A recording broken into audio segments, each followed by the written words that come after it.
doutora Poliane Sarinho, e eu queria que você também se apresentasse. Para quem não me conhece, que entrou pela página dela, né?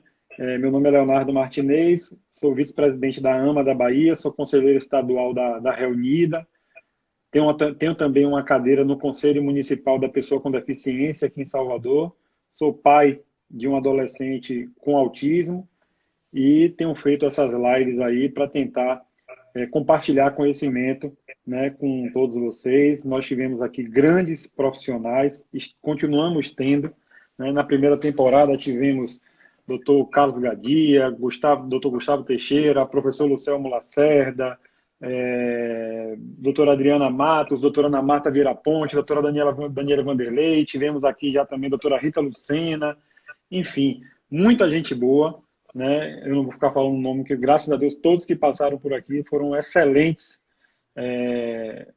são excelentes profissionais e fizeram lives maravilhosas. Se apresente, doutora, para quem não te conhece ainda. Então, meu nome é Pauline Sarinho, sou fonoaudióloga há quase 17 anos, né? Sou aqui de Feira de Santana, tenho uma clínica chamada Interkids, que é uma clínica multidisciplinar, que a gente trabalha agregando, né, valores para as crianças com atraso de desenvolvimento.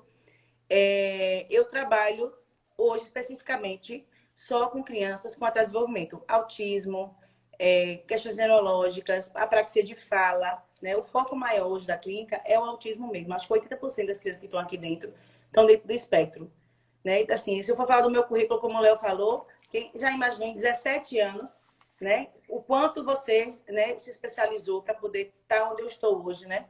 Em Feira, eu sempre trabalhei aqui em Feira. Eu não sou de Feira, eu sou da Paraíba, né? Sou paraibana, nata.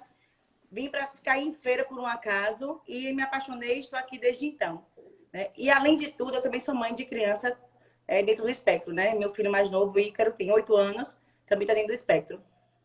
Entendi. Foi ele que te impulsionou ou você já era da área? Da área eu sei que você já era, né? Você tem 17 anos de formada, mas você buscou se especializar em autismo em função dele ou não? Não, na verdade, eu acho que o autismo dele caiu de paraquedas na minha vida. Meu primeiro paciente Entendi. na faculdade, Léo, ele foi um autista adulto grave. Imagina, em estágio, você, verde de tudo, pegar um autista adulto grave que batia, que ele era agressivo. Então, eu acho Uhum. que minha paixão surgiu dali. E quando eu cheguei em Entendi. Feira, quase ninguém trabalhava com criança especial. Então, a PAI acabou me abraçando também, porque eu tinha essa pegada com criança especial. Trabalhei 10 anos na PAI aqui de Feira. Então, meu know-how sempre foi desde a faculdade. E ele foi Deus meu te, presente. Deus, Deus te preparou para receber ele. Mas então, já vou fazer aqui a primeira pergunta antes. Estava até preocupado, eu falei, meu Deus, essa live vai cair, porque Thaís não tinha entrado, mas Thaís chegou. Thaís é de Feira, inclusive, eu acho, né? Você é de Feira, né, Mas Thaís? mora em Salvador.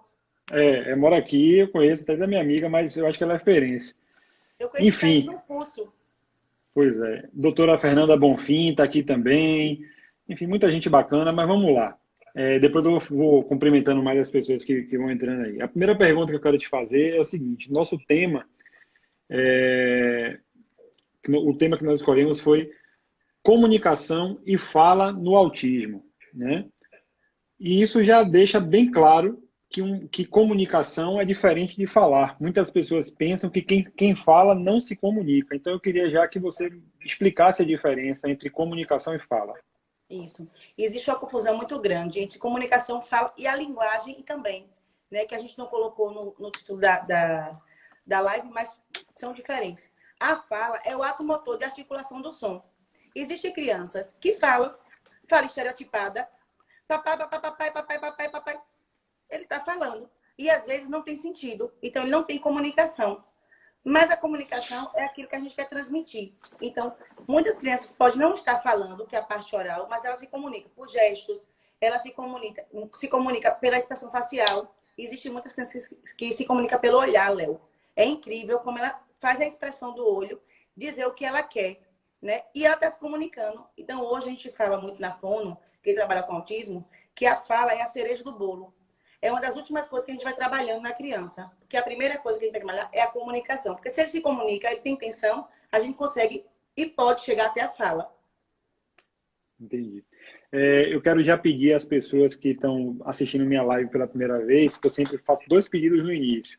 O primeiro pedido é que vocês mandem as perguntas pela caixinha da interrogação, que fica aí na parte de baixo, onde vocês escrevem, ao lado tem um símbolo de uma interrogação. Se não tiver esse símbolo, você aperta nos 3 pontinhos que ele vai aparecer.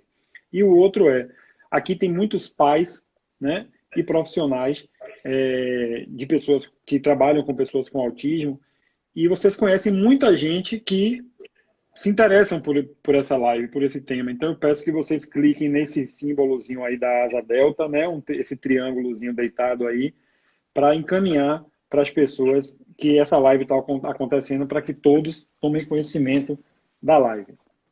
Você falou aí sobre a questão de falar com o olhar, e eu vivo isso, né? Eu tenho um filho de 15 anos, meu filho, ele iniciou falando, né? Ele teve um processo de aquisição da fala todo típico, né? Vamos dizer assim. Ele começou balbuciando, depois formou palavras, depois iniciou a formação de frases, depois ele perdeu essa capacidade. Da mesma forma que ele adquiriu, ele começou a perder essa capacidade. Então, por volta de 3 anos e meio, mais ou menos, ele já não estava... 3 anos e meio para 4 anos, ele já não falava mais nada, né?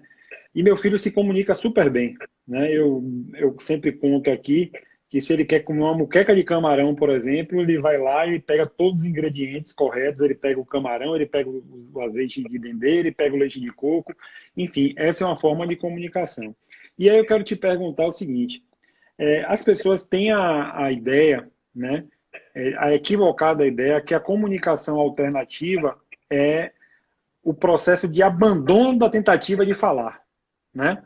E a gente sabe que não é. Eu queria que você explicasse sobre isso. Então, é até uma coisa que eu trabalho muito com as crianças não verbais, né? Mesmo as pequenininhas, eu já introduzo logo a comunicação alternativa. Porque a comunicação alternativa, ela vai aumentar, já está dizendo, ó, aumentar mais ainda a possibilidade das crianças se comunicar e a fala vir. Se eu estou trabalhando na comunicação alternativa, reconhecimento da família.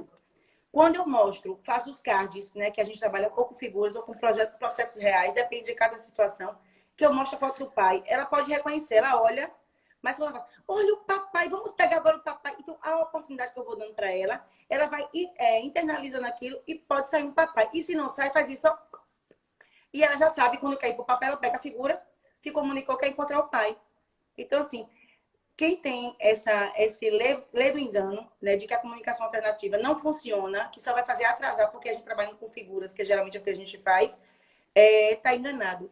Ela só ajuda. Eu tenho crianças que não falavam, com a comunicação alternativa, isso só fez com que a habilidade de fala aumentasse mais ainda e que a fala surgisse. Então, assim, isso vai com o PEX, vai com porque cada profissional tem seu viés.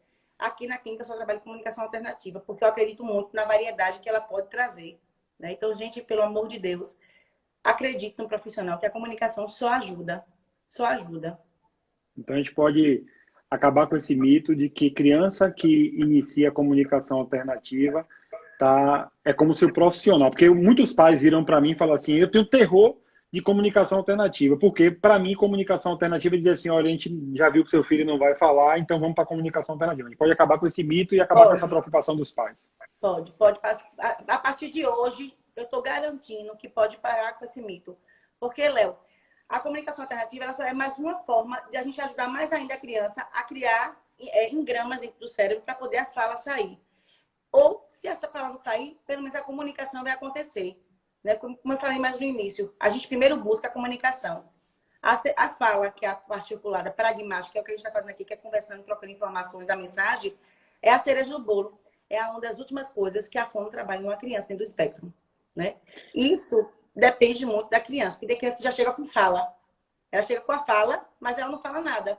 Ela chega para mim aqui, bom dia, pular na poça. Ela está me trazendo uma ecolalia tardia, que é da Peppa Pig, mas não tem função nenhuma. Então, ela tem fala, mas não tem comunicação. Então, não é muito melhor você entender seu filho, do que ele quer, se expressar, do que você ter fala sem você compreender nada dele? A gente tem que pensar muito nisso, da criança. Perfeito. Doutora Fernanda Bonfim, na live dela, que a doutora Fernanda Bonfim ela é neuropediatra e fonoaudióloga também, né? Isso. E aí ela trouxe um exemplo muito bacana, muito lúdico, que ela falou o seguinte, você fala, eu falo, né? Mas se nós formos para a China, nós não vamos nos comunicar. Então, Exato. existe uma diferença entre comunicação e a fala, e isso, esse exemplo foi bem bacana, bem lúdico. Eu queria que você falasse sobre os processos de aquisição da fala, né? O que é que vem antes, né, Certo. dessa aquisição? O que é preciso ser trabalhado? Para poder chegar Pode... na fala, Isso. né? Então, assim, muitas mães acham que quando a criança entra na fono, ainda mais os pequenininhos, né, que a gente chama de estimulação precoce. Eu tenho pacientes hoje, Léo, que chega com suspeita de espectro, crianças de 11 meses, crianças de 1 ano de idade, né? Crianças de 11, 6 meses, que graças a Deus que chega, porque a gente consegue pegar antes da primeira poda para poder correr, né, para estimulação. Primeira coisa que eu tenho que trabalhar com a criança é a intenção de fala. O olhar é importantíssimo. Como é que eu vou falar com o outro se eu não olho? Como é que eu vou me comunicar com o outro se eu não olho, se eu não vejo a articulação da boca para poder aprender como é que eu falo?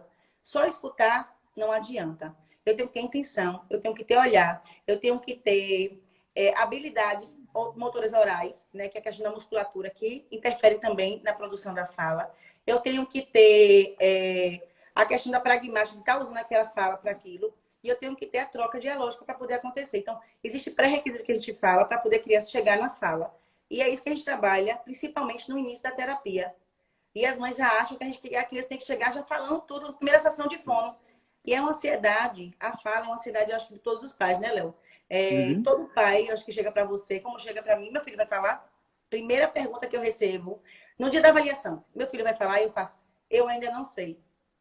Primeiro eu vou estimular. Primeiro eu quero que eles se comuniquem. A fala a gente trabalha depois. Quando eles vão entrando no ritmo da terapia, eles vão entendendo o que é que eu estou dizendo. E aí eles chegam, se acalmam, né? Entendeu que está se comunicando, se comunicou, pronto, aí agora vai. E a mágica da Ó, fala. eu vou botar uma pergunta aqui que é bem típica dessa preocupação dos Sim. pais.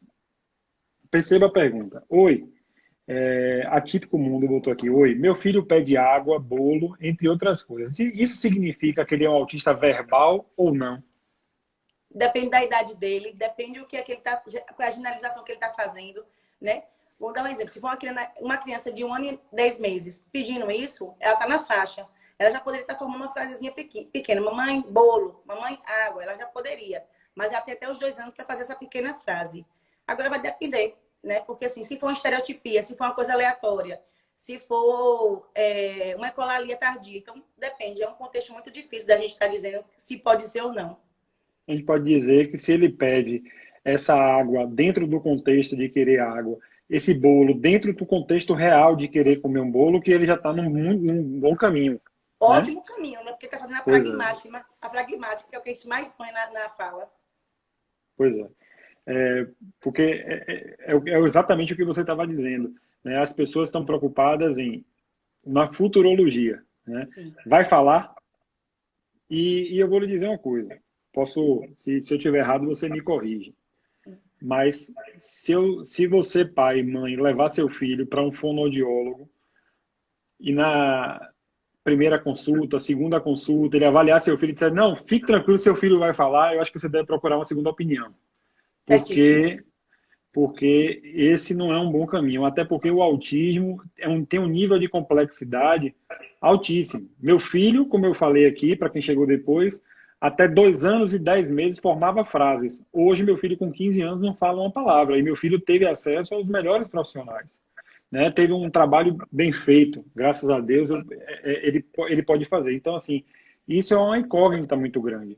Né? Isso não quer dizer também que você deve morrer de medo que seu filho vai parar de falar. Não é isso. Isso é bem difícil de acontecer também, né? Mas pode acontecer. E o que, é que a gente vai ter que fazer? Trabalhar junto com profissionais, né? Outros recursos sejam feitos, né? Para que ele não perca. Não, deu uma paradinha, mas você está aí. Deixa eu botar Pronto. uma outra pergunta aqui. Se você quiser complementar alguma coisa, pode complementar. Você está correto, Léo. A gente não dá garantia. A gente dá certeza de estimulação, certo? Eu tenho certeza que as técnicas que vai ser utilizadas com seu filho vão ser eficazes para ele se comunicar. Agora sim, vai ser uma coisa mútua, tanto profissional quanto a família, porque é um casamento, né, que a gente tem que ter. Todos os meus pais que estão aí presentes, eles sabem disso. Acho que 100% do que daí perguntou para mim se o filho deles ia falar. E a minha resposta é a mesma. Eu não tenho essa resposta para lhe dar. Então, quando você falou que o profissional garante, realmente, isso é de qualquer área. Né, Léo? Isso aí não precisa ser É da verdade. fono. É de qualquer área. A gente tem que fugir mesmo. Porque, assim, não existe tanta garantia assim. né? A gente tem que botar o pé no chão. Até Que o porque não autismo é depende exclusivamente, né? do Não depende profissional. exclusivamente do profissional, Não, né? Depende de uma série de fatores. Vou botar exato. uma pergunta aqui de quem me Pode botar. apresentou a você. Ah, Thaís. Foi ela que me apresentou a você, foi ela que. Enfim, vamos lá. Ó. O que não devemos fazer na intenção de iniciar a fala, a comunicação numa criança? Pelo que eu entendi da pergunta de Thaís. Mas vai lá. Você entendeu a pergunta? entendi, entendi. Vá, jogue É duro. assim, o que é que a gente não deve fazer, né, para fazer essa intenção acontecer ou para a comunicação da criança? É insistir demais e não dar o tempo de espera.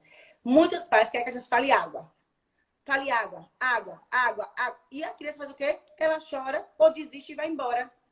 E eu não estimulei a criança a falar ou a se comunicar, a pedir. Eu estimulei a criança a se frustrar e desistir daquilo. Então, primeira coisa, não insistir demais.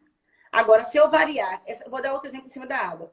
Filho, você quer água? Cadê a água? É essa? Ou quer água ou quer suco? A opção. Porque mesmo que ele não fale, ele vai entender que são duas coisas diferentes. Pede dar. Então, eu já estou usando o gesto. A criança começou, fez a tentativa. Oh, tome a água. Eu validei aquela tentativa da criança. Ela não me deu a mão, não me deu o feedback oral, mas ela, ó, tentou. Então, isso é positivo, Thaís. Outra coisa é o tempo de espera. Não é porque eu falei água que a criança naquela mesma hora tem que falar água. A gente tem que dar um tempo para ele processar o que a gente está falando com ele, ou o que a gente está solicitando, está estimulando, para poder dar a resposta. Tem criança que a gente estimula agora, dá 2, 3, 5 minutos, ele vem com a resposta. Só que a gente é imediatista, né? O adulto é imediatista, ele quer a resposta agora. E aí faz, ele não vai falar nunca, não vai fazer nunca, e já desiste. Então, de vez de ajudar a estimular, desiste. Então, são duas coisas principais que todos os pais têm que tomar muito cuidado, né? A insistência demais e a questão de não dar o tempo de espera. Eu gosto muito da estratégia de se fazer de bobo, né? Dar uma de João sem braço, como eu sempre digo. Nós aqui que somos pais, muito provavelmente já nos deparamos com a situação do nosso filho utilizar o nosso corpo como instrumento de extensão dele. Exemplo, está aqui a garrafa com água está aqui em cima de uma mesa, ele vai lá e pega a sua mão e leva até a garrafa dele, até a garrafa para beber água, ou seja, ele quer beber água. Então, eu gosto muito de dizer, o que é que você está me pegando? Esse braço aqui é meu. Cadê seu braço? O que é que você quer? Aí ele vai, você vai tentar, respeitando o limite dele. Pô, obviamente, você não vai deixar o menino morrer de sede, mas Não, você vai se fazer de bobo, né? Vai fazer que não está entendendo. E aí, de repente, quando você vê que ele não. Eu gosto de. Ah, você quer água? E aí modela para ele, mostra água, água, e vai dar ele a água. Ele vai fazer aquela associação. É um caminho bacana? é caminho bacana. Outra coisa que você pode fazer também, Léo, se ele pegar seu braço para levar até a água, você até vai, chegou na água, você troca a mão dele, você bota a mão dele e ele que pega. Entendeu? Porque o que Sim, você faz? Eu entendi o que você quer, mas é você que tem que fazer. Então, eu trouxe perfeito. uma independência, mesmo que ainda assistida para ele. Então a gente bota a mão dele. Depois ele até vai empurrar você, mas ele depois vai saber que é a mão dele. Então, assim, a gente vai. É uma modelação também. Né? Mas o que você falou de João sem braço é maravilhoso. Porque ele vai ficar assim, querendo se comunicar de outra forma para você entender que ele quer água. Então, isso também é maravilhoso. A gente está fazendo, está trazendo as informações. Aonde está? Vai perguntar à sua mãe, cadê a água? Vai perguntar ao seu irmão. Botar embaixo da cadeira, ou então num lugar mais alto que ele não alcance, que ele tenha que apontar, que ele tenha que tentar buscar. Isso também ajuda. Beleza. Ó, tem mais uma pergunta aqui, que é uma pergunta conceitual, né? Aquela pergunta que diz assim, antes de ler essa pergunta aqui, peraí que eu boto ela novamente. Quem entrou aqui agora foi um grande amigo meu daí de Feira de Santana, que é Rafael Velame. Rafael Velame é apresentador, né? É âncora da Rádio Globo daí de Feira. Tem um programa chamado Café das Seis, que eu já fui, inclusive, algumas vezes. Tem também o blog do Velame.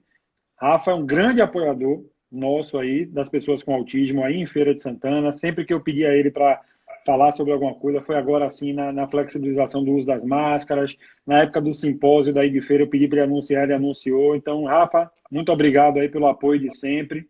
Um grande abraço para você. E Rafa é meu amigo de infância. Conheço Ah, que desde maravilha. pequenininho. Mas Bem-vindo, Rafa. deixa eu botar de novo aqui a pergunta da amiga aqui. Pronto, vamos lá. Ela botou aqui: Oi, meu filho tem 5 anos e é monossilábico. ele pede tudo com uma única palavra. Aí ela cortou o final, mas eu imagino que ela pergunta se pode considerar ele como não verbal. Então, ela falou monossilábico, eu entendo monossilábico como se seja só uma sílaba. Mas ela botou no final palavra. Então, assim, tem duas coisas diferentes aí para a gente considerar. Se ele quer água e ele fala a, é um monossilábico. Ou dá, né? Que também pode ser que ele faça essa mudança de pedir. Eu considero se ele for não verbal, se ele realmente não falava e começou a falar. Porque, como eu falei da intenção, primeiro ele fez assim, depois dá.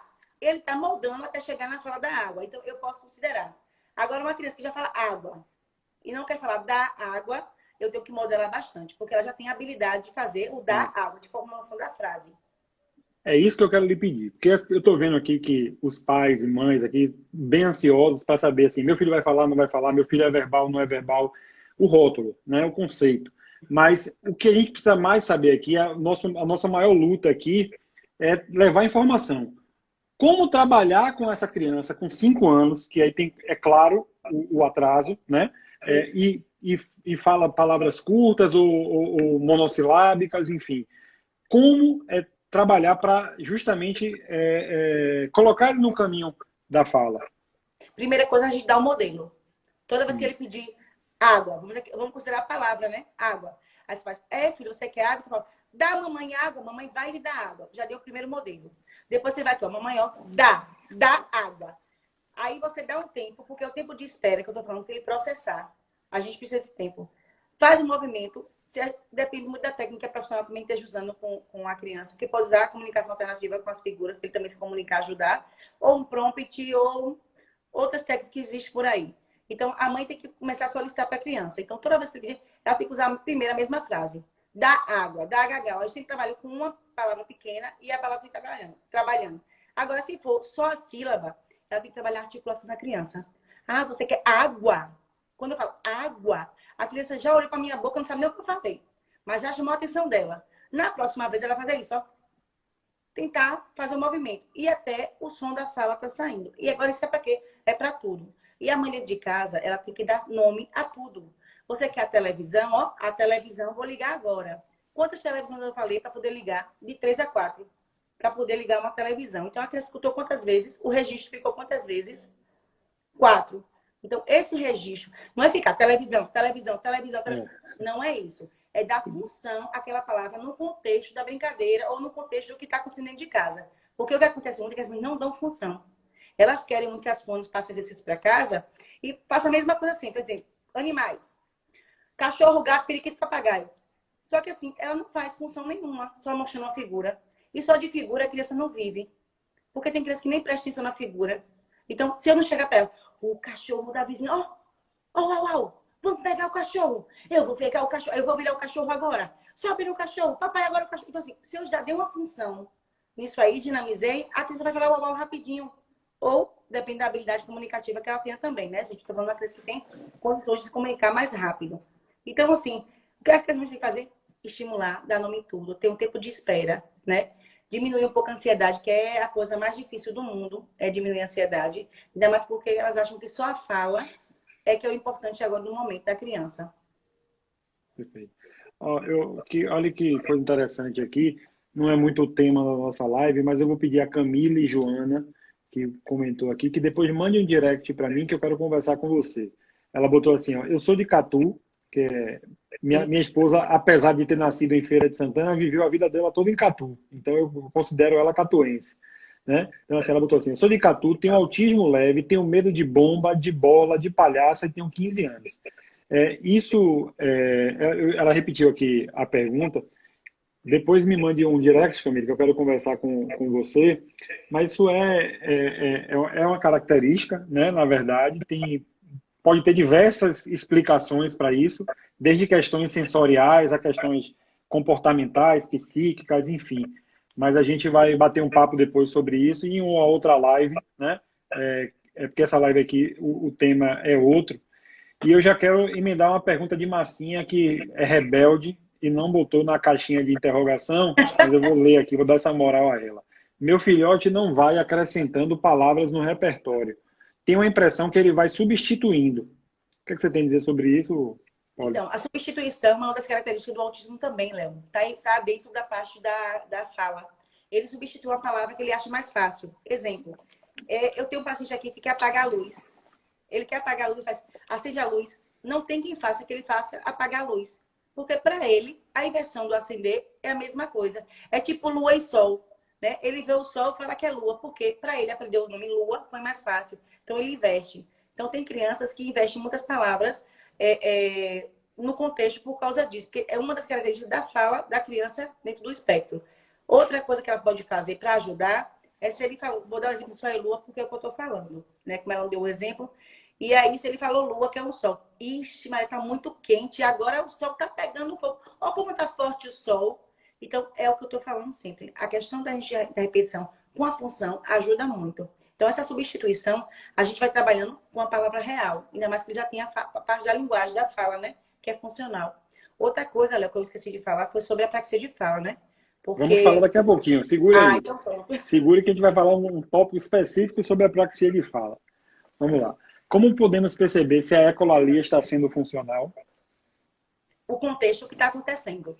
Então, assim, se eu estou brincando com a criança aqui na sala e a gente está brincando de pular, que tem brinquedos que a gente pula, né? Que eu trabalho muito com a parte motora, pulando e fazendo som. Então, assim, eu pulei, fiz o som do macaco, pulei, fiz o som do coelho e vou fazendo. E aí ela faz, pula, poça, Peppa.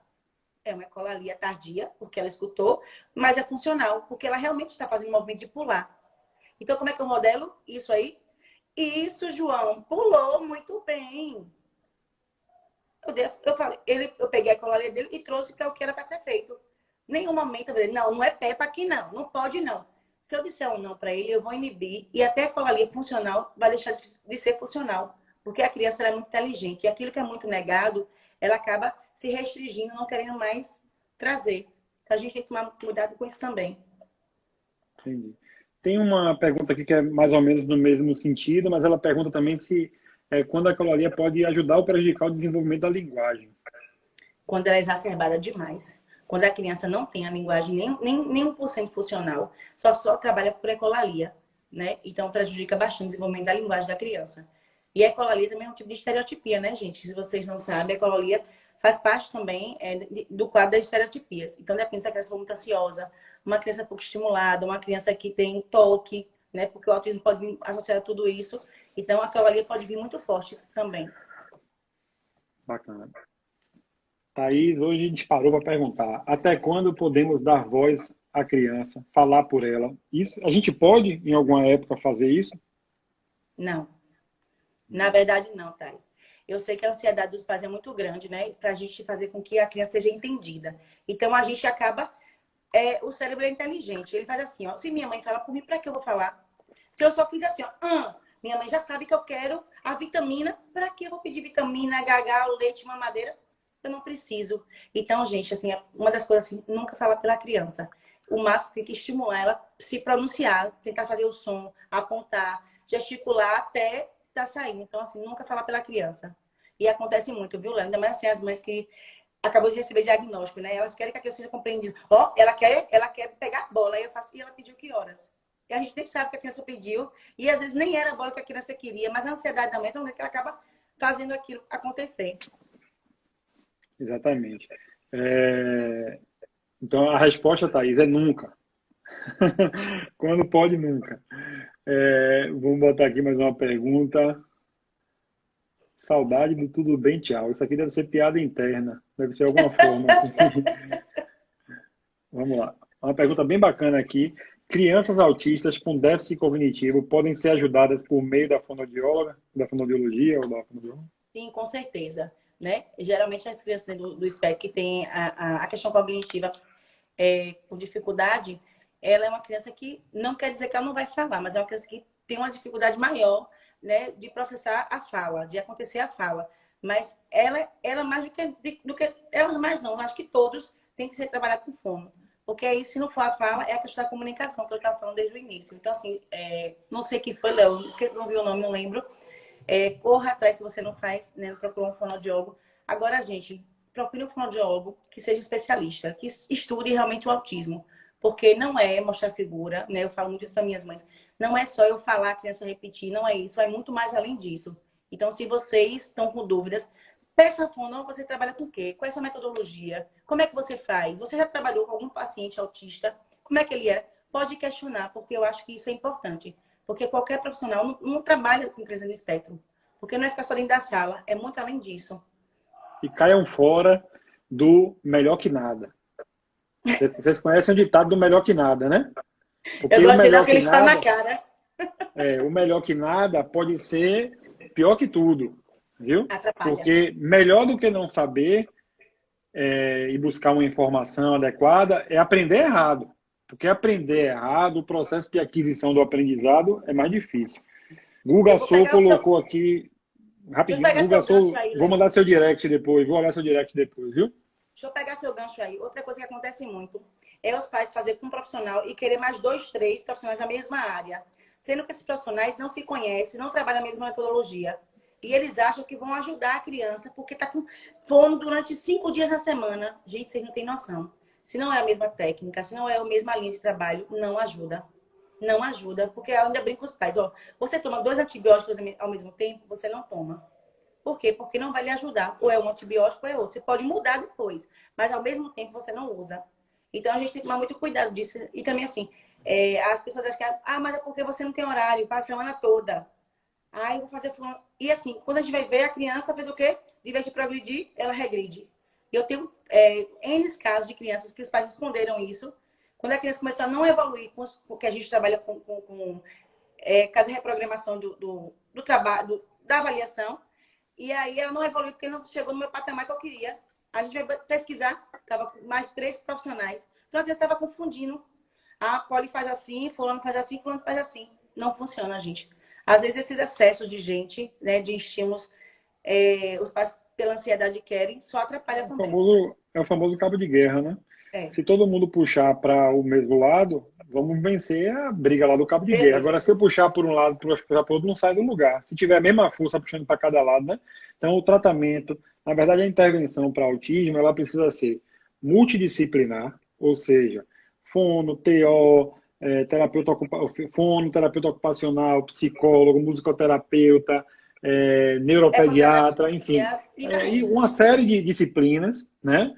Então ele precisa ser multidisciplinar, especializado, que é os Sim. profissionais têm que ser especialistas em autismo. Não adianta pegar um profissional de formação geral, que não vai dar conta. E o terceiro ponto é integrado. Se você consegue esses 3 pontos aqui, a chance de sucesso e de uma boa qualidade de vida, de um bom prognóstico para seu filho é bem maior, né? Exato. Não existe certeza absoluta para nada. Sara Gabriele, que é fono também, ela botou assim, cadê a votação? O importante é não deixar de estimular. Perfeito. Só falta um complemento que eu sei que é nesse sentido que ela está falando, mas deixar de estimular adequadamente, que foi aquilo que a gente estava dizendo Falando. para não ser um estímulo. Rapaz, tem tanta pergunta aqui. Adoro. Vamos lá. Ó, tem uma pergunta aqui que é ótima, mas ficou. Vamos lá. Criança de 3 anos e 8 meses canta, lê, repete palavras e frases, mas não consegue formar diálogo. Será autismo?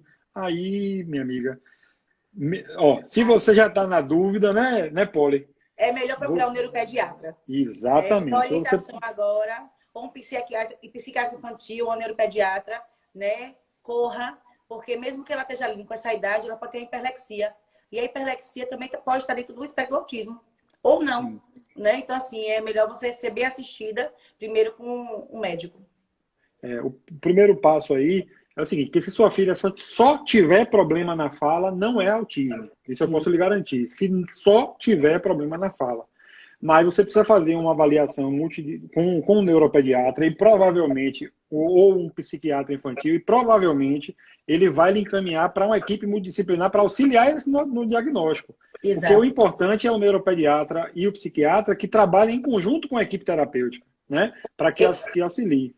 Esse contexto que ela disse aí, Léo, casa muito com um negócio chamado TDL, transtorno de desenvolvimento de linguagem, né? Que a Uhum. criança pode ter algumas habilidades e não consegue trocar o diálogo. Mas, assim, é uma suposição também. Então, assim, seria ideal mesmo ela procurar um neuropediatra ou um psiquiatra infantil. Falei, doutora Camille botou aqui, a doutora Camille brigou comigo, que ela falou assim, ou um psiquiatra da infância. Para mim, psiquiatra infantil e da infância não é a mesma coisa, não. Se for, se não for, Corrija pode a ser um gente. psiquiatra da infância. Corrija a gente aí. É, o que eu ia falar aqui, até me perdi, que tô com essa bronca da doutora Camille aqui. Deixa eu botar aqui, que a doutora Sobre a Camille é questão ótima. da mãe do que fez a pergunta agora. Ah, sim, eu gosto sempre de dar uma dica que é muito democrática, certo? Porque todo mundo tem acesso, pobre, rico, enfim, não importa, que é a caderneta de vacinação. Você, todo mundo tem acesso à caderneta de vacinação, então lá tem os marcos do desenvolvimento, desde bebezinho, né? E durante toda a infância vai ter lá a idade que seu filho vai engatear, que ele vai balbuciar, que ele vai dar tchau, que ele vai apontar. Então, estando ali alinhado, né, doutora, com aquilo ali, Isso, beleza. Mas se sai muito dessa referência, é importante buscar o ajuda. a avaliação, né? Isso. Essa, você deu uma dica maravilhosa, viu, Léo? Porque assim, as mães, quando recebem aquela carta de vacinação, elas não nem olham aquilo. Tem mãe que nem sabe que tem esse desenvolvimento infantil ali, né? Que é para ajudar. E aqui, quando eu faço na avaliação, eu sempre falo: você já leu a cartilha do seu filho? Tem isso, isso aí. Quando elas vão pegar e começar a voltar e começar a ver coisas que a criança perdeu, as habilidades, elas começam a perceber que, poxa, tal idade já não tinha essa habilidade. Então, elas começam a acordar. Existe um teste chamado 2V2, né? Que é o screen, que é justamente essa, é um score que a gente faz em cima disso que você está falando, do que está dentro da carteira de vacinação. Para a gente Perfeito. saber a idade Ó, mental da criança. eu tô conversando hoje aqui com a doutora Poliane Sarinho, né? Ela é fonoaudióloga, ela atende em Feira de Santana, nossa querida princesinha do sertão. Eu adoro Feira de Santana, gosto muito. Feira de Santana só me deu coisa boa até hoje. Tem uma coisa boa que Feira de Santana me deu, que tem 17 anos comigo já. Que é minha esposa. E o que é que sim, enfim, estou conversando com ela, né? Essa live não vai ficar no IGTV, já vou avisando a quem interessar possa, certo? As lives a partir dessa live de hoje, elas vão ficar todas no nosso canal do YouTube, né? E para você ter acesso a essa live de hoje e as lives anteriores que foram feitas, vocês podem ir na bio daqui da página do Real Autismo ou no destaque dos stories, que vocês vão ter acesso ao canal, e eu peço que vocês se inscrevam para poder fortalecer o canal e a gente continuar produzindo conteúdo. Deixa eu botar mais uma pergunta aqui, porque não está fácil não, viu? Tem muita pergunta aqui, eu estou tendo que selecionar aqui. Tem muita gente botando parabéns, enfim, eu vou no final botar vários recadinhos que tem aqui. Ah, que bom. Cadu, vou botar isso aqui. Cadu tem 8 anos, sabe todos os comandos, porém é monossilábico. Tem uma suspeita de Desse autismo, autismo, deve ser. né? É um caminho, né, doutora? Também. É assim, se ele já tem, já é uma coisa boa, positiva. Né? Gente, me perguntam muito, eu vou aproveitar porque ele tem 8 anos, viu, Léo? Sim. Ah, então passou dos 7, não fala mais. A possibilidade de falar é zero? Não, gente, não existe isso. Né? Existe relatos na internet por aí, vídeos de adultos de 25 anos de idade que nunca falou e, de repente, começou a falar. Né? De repente, mais ou menos, mas que começou a falar e hoje fala normal. Né? E existe também relatos de crianças que não falam mais, mas que adulto, pelo que ela falou aí, já é monossilábico, já tem sons. Então, assim, se estimular mais um pouquinho, vai sair uma palavrinha, e dessa palavrinha Deus é quem sabe para onde vai, né? Mas tem que estimular bastante Cadu aí. Doutora Rita Lucena está aqui lhe parabenizando e dizendo que seus pacientes te amam. Olha quem Ah, fala de que os pacientes amam. Mas isso eu tenho muitos é muito pacientes, bom quando Léo. a gente vê um profissional que, além de capacidade técnica, tem o carinho, tem a vontade, tem o amor. Porque eu já disse isso em outras lives e eu repito aqui, eu não conheço nenhum profissional que seja bom tecnicamente, que não ame o que faça, que ele vá para frente. Não adianta. A Verdade. qualidade técnica é importante, mas amar o que faz é É, imprescindível. é demais. E assim, você falou aí de amor, Léo. Quando eu dou palestra, faço curso, alguma coisa assim, a minha primeira frase que eu falo é isso. Gente, independente da técnica, a gente tem que amar. Amar o que faz, amar o próximo e amar cada resultado. Então, eu acho que isso é o diferencial, sabe, Léo? O amor move muita coisa. E, de verdade, quem me conhece sabe o amor que eu tenho pelo autismo, o amor que eu tenho pelas mães, pela força de vontade, por tudo. E eu fico feliz Pois em é. escutar isso de Rita Lucena. Ai, meu Deus. Pois é. Eu tenho uma frase para isso que eu publiquei no meu feed, que é assim, ó. Uma vez me disseram que amor não resolve o autismo. É verdade. Só o amor não resolve. Precisamos de estrutura, terapias e políticas públicas também. Mas tudo isso sem amor e empatia não resolve nada. É Arrasou, bem isso. arrasou demais. Essa frase é perfeita. Eu escutei você falar essa frase em uma live que você fez recente. E assim, eu anotei. Por sinal, eu anotei. Né? Porque eu achei perfeita, Léo. Você conseguiu resumir tudo em uma frase só. Sabe assim? Foi perfeita sua colocação. Que bom, obrigado. Doutora Camille, me tira uma dúvida. Você era a doutora Camille que atendia na AMA, daqui de Salvador? Se for, me diga aí. Se não for também, Camila é vamos de feira. marcar. Ela trabalha em feira. É, mas tinha uma Camille de feira que atendia lá na AMA e foi para feira. Eu tô achando que é ela. Me mande depois um direct aí que a gente vai marcar essa live aí, porque Ela é maravilhosa, viu? se for você é top. Se não for você é top também, que a doutora Polly está dizendo já aí. Então vamos marcar essa Maravilhosa. live. Eu Eu quero mudar a mesmo. chave agora. Ela respondeu, viu? Eu mesmo. Olha lá, tá vendo? Ela mesmo, ela é show de bola. Ela tava grávida, não foi isso? A Pronto, bebezinha dela tá com mais de um ano. tá vendo? Eu quero mudar a chave agora, eu quero falar sobre um tema também que as pessoas cada vez buscam mais, que é a apraxia da fala. Eu queria que você dissesse, explicasse de forma resumida e simples para os pais entenderem o que é a apraxia da fala, quais são as principais características, enfim. Tá. Então, assim, a praxia de fala, gente, é uma dificuldade neurológica motora do ato motor das palavras, dos sons, né? De cada som. Então, cada criança, ela pensa na palavra, né? Eu tô falando agora no geral, não é que é só dentro do espectro do autismo. Pensou, eu quero falar bola. Então, eu pensei em bola. Quando chega aqui, é como se desconectasse, não tivesse. E ele não consegue, vai, então ele não consegue fazer o movimento motor da palavra. A característica delas são várias, né? Tem crianças que não conseguem falar as vogais, tem crianças que não conseguem variar a palavra, tem criança que não consegue realmente falar, né? Que não, esse ato motor não acontece. Tem crianças que não conseguem formar frases, mas falam palavras, mesmo com trocos, mas conseguem. Eu tenho um menino que tem apraxia de fala, que ele fala tudo, só que as palavras com F e V, ele não fala nada. Se fala faca, faz AK, mas o F não sai, né? E é uma criança que chegou zero fala e hoje só está nesses dois sons, né, fonemas, para a gente trabalhar. E é uma coisa que acontece agora, 63%, desculpa, 63% dos autistas, eles têm apraxia de fala. Só que as É um pessoas índice alto, confundem né? muito, é alto. As pessoas também confundem muito, sabe? Só porque o autista não fala, é apraxia. Gente, nem Uhum. sempre o autista que não fala é da apraxia, às vezes é do autismo mesmo. Então a gente tem que saber até porque hoje em dia eu escuto muito. Ah, fulaninho não fala nada, ele tem apraxia de fala. Quando você vai ver, a criança não foi nem estimulada. Então, como é que eu vou saber se ele não fala, se ele tem apraxia se não foi estimulada? Criança de 2 anos de idade não recebe diagnóstico de apraxia de fala, porque não tem know-how para isso, ele não tem habilidade motora de linguagem para isso. É só após os 3 anos de idade que a gente pode fechar um diagnóstico. Então, hoje, atualmente, Léo, eu acho que uns 50% dos meus pacientes dentro do espectro têm apraxia de fala. Não é um diagnóstico fácil de dar, é um diagnóstico muito difícil. A gente estuda muito e a gente tem que sempre estar inovando assim para ver se realmente é, porque a gente vai fazendo testes, porque às vezes a gente acha que é e a pessoa, bum.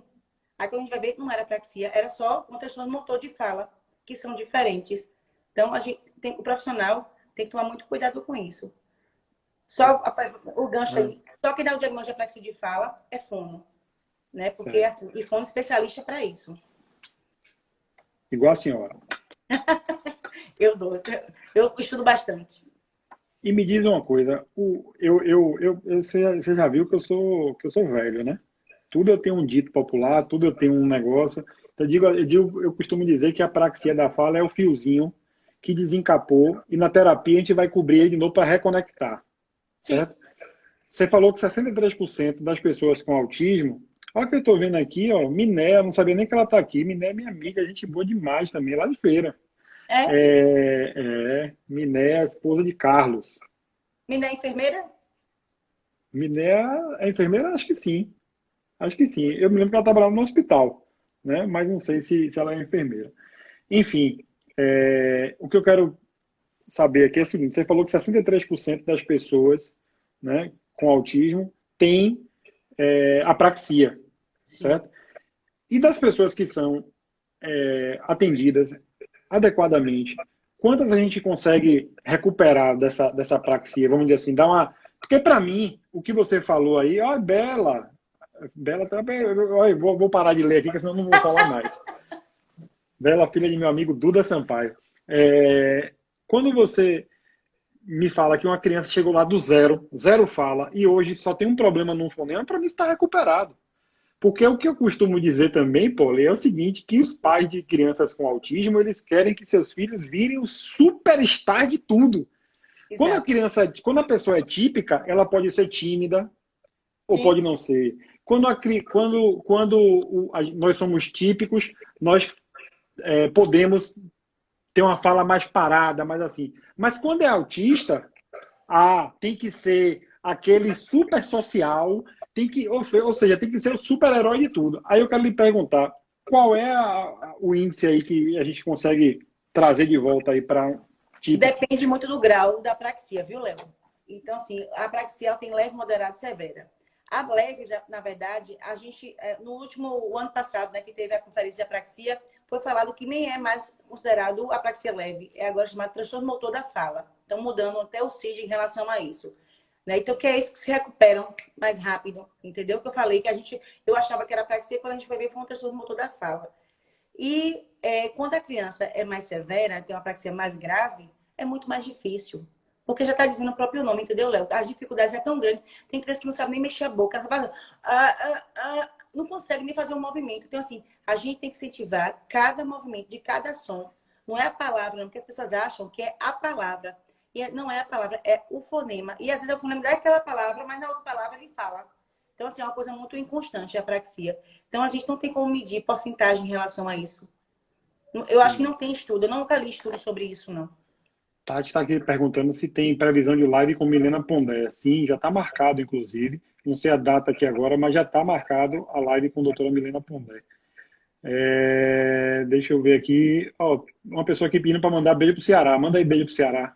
Beijo, Ceará. Eu tenho muitas amigas lá, viu, Léo? Várias. Pronto. Depois me matem uma curiosidade. Vocês aí, comentem aí de onde vocês são, da cidade que vocês estão falando. Para a gente ver aqui de onde é que está a maior parte dessa galera aqui. Miné falou aqui, ó. Eu atendo o filho dela, Arthur. Um troço de lindo, Léo. Pense num negócio lindo. É Arthur. Arthur é lindo. Deixa eu ver aqui, ó. Cadê? Tem muito parabéns aqui. Vamos lá. O contato visual é pré-requisito da linguagem verbal e decisivo no desenvolvimento cognitivo? Então, do cognitivo em si, não, viu, Léo? Mas assim, lógico, se eu tenho uma questão da parte da linguagem, eu vou entender muito mais o outro, eu vou me comunicar melhor, né? Mas ele é sim um pré-requisito. O contato visual é importantíssimo para várias coisas dentro do autismo, né? Para a comunicação, para a compreensão, para a expressão. Então, assim, o contato visual é uma das bases do autismo, que a gente precisa ter trabalhado. Tanto é que vários profissionais que trabalham, fono, TO, psicólogo, né? Trabalha com o contato visual. Olha para aqui que bacana, olha para aqui. Olha a diversidade, olha a quantidade de lugares que estão acompanhando a gente. Cícero Dantas, Bahia, Serra Preta, Candeias, Feira de Santana, Teresina, no Piauí, Candeias de novo, região metropolitana de Salvador, Salvador, Feira de Santana, Recife, Timóteo, Minas Gerais. Rapaz, eu fico feliz da vida, porque a gente está aqui levando conhecimento, ajudando as pessoas, você principalmente, de todo o canto do Brasil. Isso é bom demais, é ou não é? Estou vendo aqui que o tempo já está chegando. Já estamos com 54 minutos. Ó, Caxias do Sul, Rio Grande do Sul. Enfim, já temos 54 minutos de live aqui. E eu vou fazer mais uma pergunta aqui, né? Quem chegou depois, essa live vai ficar gravada no canal do YouTube da gente. Está lá o link na bio, né, da página e nos destaques do Instagram, certo? Qual a sua opinião sobre o bilinguismo, mesmo para crianças com dificuldade de aprendizagem na fala? Isso é uma pergunta bem recorrente. Meu filho tem autismo, tem dificuldade na fala e estuda numa escola bilíngue. O que é que eu faço? Isso é bom ou ruim para ele? Depende da criança. Tudo é muito depende, né? Se é uma criança que tem uma habilidade maior com inglês, vou falar inglês, que geralmente é o que tem na escola. Se for para o inglês, a gente incentiva. mas a gente nunca pode deixar a língua materna dela, que é o português. Agora, se for uma criança que só quer saber inglês e quer deixar de fazer a língua materna, que é o português, para o inglês, a gente fala, não, ó, esquece o inglês um pouquinho, porque está atrapalhando a língua materna. Porque senão, ele mora onde? Onde é que ele vai ser compreendido? Onde é que ele vai interagir? Se ele falar só inglês, nem todo mundo compreende o inglês. Então, assim, é uma faca de dois gumes. Tem que fazer uma avaliação e saber realmente o contexto da criança toda para a gente saber se ela pode fazer o bilinguismo ou não. Eu vou falar pelo meu filho agora, rapidinho. Meu filho, ele começou a falar pelo inglês, porque ele via realmente na internet. E o que foi que eu fiz? Aboli por um tempo. Ele, quando começou a falar, né, a língua materna foi o português, eu reinseri. Né? Tanto é que hoje, ele, no meio da conversa, ele solta uma frase em inglês. E eu faço, oi? Aí ele, brincadeira, mãe. E ele tinha apraxia de fala. É uma criança que se comunica. Entendeu? Entendi. Perfeito. Deixa eu botar mais uma pergunta aqui. Vai correr aqui que dá tempo. O pessoal começou a botar aqui agora nas perguntas as cidades aí, Brejões. é, mas enfim, deixa eu botar uma pergunta aqui. Feira de Santana. Eita, meu Deus do céu, que Brasil grande O demais. Brasil bom. Esse Brasil é bom demais. Já vou começar a botar os parabéns aqui, ó, parabenizar essa fono muito competente. E ela pergunta qual é a relação entre fala e movimento. Isso tem a ver com a Renata. praxia de fala. Renata é mãe de 2 pirulitos meus, os 2 dentro do espectro. Né? Duas coisas mais lindas. Movimento. Quando eu trabalho, uma criança que tem a praxia de fala, que a gente trabalha o movimento motor global, eu ajudo o movimento motor oral. Quando a gente começa, a gente primeiro anda para depois falar. Isso é o desenvolvimento de uma criança, concorda? Ela com um aninho, antes de um aninho ela fica em pé, não sei o que, para vir o motor oral. A mesma coisa acontece com essa questão da fala. Então, eu trabalho muito com parte do movimento. Minha sala, eu estou na minha sala, por sinal, Léo, agora, na minha clínica. Minha sala é enorme, justamente por isso. Eu preciso de amplitude. Ah, pode, você é físico, não sou nada, não, sou fono mesmo, mas eu trabalho com movimento para trabalhar o oral da criança. Então, a relação é 100% entrelaçada. Olha, Cíntia aí da UFS de Feira também falando que você é ótima. Cíntia e Adriana são duas potências do autismo ferense. Gente, eu vou fazer o seguinte. Olha só. Cadê? Qual a melhor forma de tratamento para um autista adolescente e que tem gagueira? Fono para dentro aí. Muita fono, Bom, porque ele tem duas coisas. A gagueira dele pode ser psicológica, né? Por causa da dificuldade de fala que o autismo apresenta nele, ou pode ser uma gagueira aprendida. A gente tem que fazer uma avaliação para saber. Mas é muita fono aí para poder ajudar. estão perguntando aí se você faz avaliação online. A avaliação, Léo, eu não consigo. Eu consigo o tratamento. Então, meus pacientes que já... Eu tenho um paciente que vieram para a clínica, fizeram avaliação, e eu fui e continuei online. Porque eu preciso Aí, ó. ter a criança de perto, entendeu? Eu tenho essa Aí dificuldade na avaliação. você que é de fora, vale a passagem, viu? Espera passar essa pandemia aí, compra a passagem, faz a avaliação, depois fica fazendo o Eu tenho acompanhamento. paciente de São Paulo. Eu tenho paciente de São Tá vendo? Paulo, de Curitiba, que faz online comigo. Que bom. Gente, é o seguinte, eu gostei demais dessa live aqui. Não vou fazer o segundo tempo, porque eu quero fazer uma proposta para a Poli, que é a gente fazer pelo menos uma live por mês com ela, certo? Ótimo. Porque eu adorei, né? Às vezes as pessoas pensam muito, eu nunca pensei isso, mas as pessoas pensam muito porque no interior não tem profissional e Poli veio para mostrar que em feira tem fono retada. Veio aí Estou para mesmo. representar bem, me orgulhou. E o objetivo é a gente expandir esse conhecimento para outros municípios, outros estados. Enfim, vamos marcar isso, né? Poli vai ser internacional. Só tem mais 2 minutos. Foi André que botou ali, ó. Só tem mais 2 minutos, Poli. Eu vou usar esses últimos 2 minutos para pedir ao pessoal que, por favor, quem não segue a página Real Autismo, siga. E quem não segue a página de Poli, siga também. As duas estão aqui em cima, ó, nessa parte aqui de cima. Vocês seguem. E sigam, por favor, o canal do YouTube. Eu estou começando esse canal agora, estou fortalecendo. Já tem muito conteúdo lá, mas por favor, sigam. Seu recado final, Poli. Eu quero agradecer de verdade, Léo, pelo convite. Se você quiser, topo fazer live. Eu faço muita live, Léo. Sou muito convidada, assim, aqui, geralmente é pessoal de feira, né? Faço com muitos profissionais aqui da clínica, mas assim, Foi maravilhoso. É tão bom ver o carinho de todo mundo. Eu adoro levar informação, porque eu acho que eu sozinha não vou para lugar nenhum. Eu preciso realmente levar informação daquilo que eu estudo, daquilo que eu busco, né? E nem sempre eu estou certa 100%, mas eu tento e corro atrás. Né? Mas eu só tenho a agradecer. Obrigada, gente, pelo carinho de vocês. Léo falou aí das mensagens. Eu já tenho imaginando meu direct como é que deve estar, né? Dizer para vocês que sigam o Real Autismo. O Léo é um guerreiro aí, né? Junto comigo também. Né? E quem quiser, estou à disposição pelo direct também. Fechou. Pessoal, muito obrigado. Domingo tem live de novo com doutora Emanuele, neuropediatra, certo? Vai ser uma live bem bacana. As lives aqui acontecem sempre domingo, terça e quinta, certo? E na terça-feira eu estou preparando uma surpresa aí que eu quero ver se vai dar certo.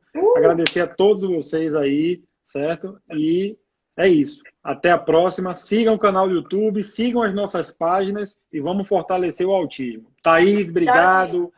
Cíntia, Adriana, doutora Rita Lucena. Eu vou usar esse último tempo. Pode ir falando aí o nome. 5 segundos. A mãe dos Beijo, gente. pirulitos. Tchau, tchau. Minéia, tchau. Valeu.